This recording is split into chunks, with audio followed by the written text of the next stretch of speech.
Now let's talk about ways that we might change that position that we just used. Sometimes, as we all know, clients get on the table and one hip is very high and one hip is very low. So one hip bone has gone anterior, the other hip bone has gone posterior. That is mildly true on Jen. Her right hip bone, over here on this side, is a little bit more posterior, whereas her left hip bone is a little bit more anterior.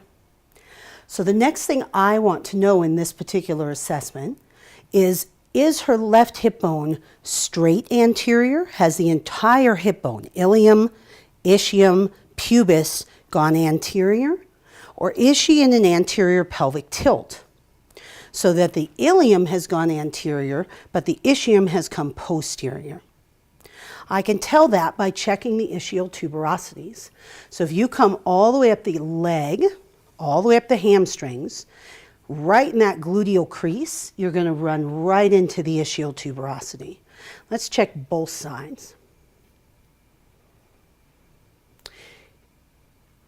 She is a little bit more posterior on her left side than on her right side.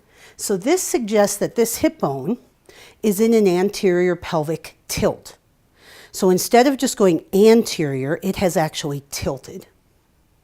So let's talk about that particular pattern first, and then we'll talk about the others.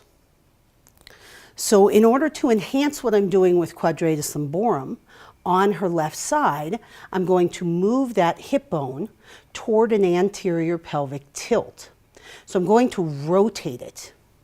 So I have my thumb on the on the iliac crest, and I'm going to rotate the hip into an anterior pelvic tilt. Now I'm going to move it medial and mildly superior.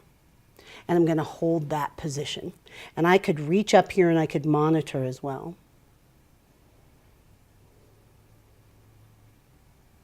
Now we would want to hold this for the full 20 seconds, but on Jen, let's let go for the moment. Let's talk about what we would have done if we felt like the hip had gone straight anterior. If we check those ischial tuberosities, and her left side had also been anterior to where her right side was sitting, we would have assumed that the entire hip bone had gone into an anterior plane. Now what we want to do is we want to take that iliac crest and move it straight anterior, then medial, and then slightly superior. So this time I'm not rolling into an anterior pelvic tilt. I'm just moving it down toward the table. So what would we do if we had a posterior pelvic tilt, like what we have on her opposite side? And this could be done across the table. So let me change my body position. I'm going to reach across the table, take her iliac crest. I'm going to bring it into a posterior pelvic tilt. So I'm actually rounding it so that the ischial tuberosity is going down toward the table. So I'm going to bring that into a posterior pelvic tilt, bringing the iliac crest posterior, the ischial tuberosity anterior. From here, I'm going to move it medial and slightly superior. And this is my muscle right in here.